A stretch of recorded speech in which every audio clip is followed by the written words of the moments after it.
అఖిలాండ కోటి బ్రహ్మాండ నాయకుడైన శ్రీ వెంకటేశ్వర స్వామి నిత్యము భక్తుల కోరికలు తీరుస్తూ వాళ్ళ వెన్నంటి ఉండి ముందుకు నడిపిస్తూ ఉన్నాడు.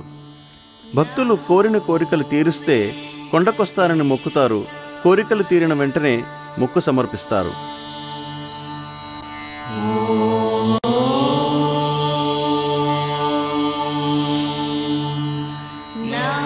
ఆపద మొక్కల వాడు ఆ వెంకటేశ్వరుడు సంతానం లేని వారికి సంతానం,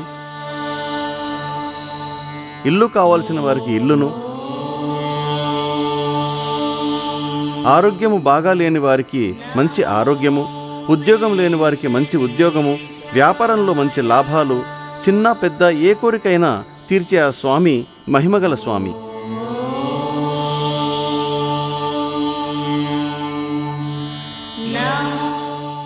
కానీ చిన్న చిక్కు ఉన్నది. ఏ కోరికైనా మనస్ఫూర్తిగా కోరాలి.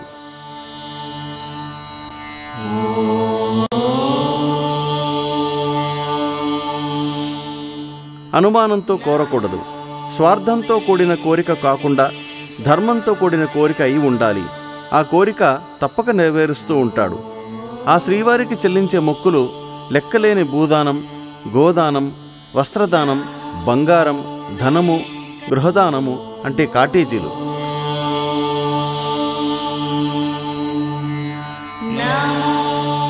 ఆఖరికి నిలువుదోపిడి.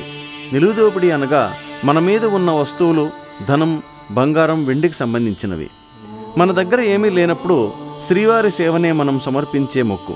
అది కూడా చేయలేనప్పుడు గోవిందా గోవిందా అని భక్తితో పిలవండి, మీకు దారి చూపుతాడు.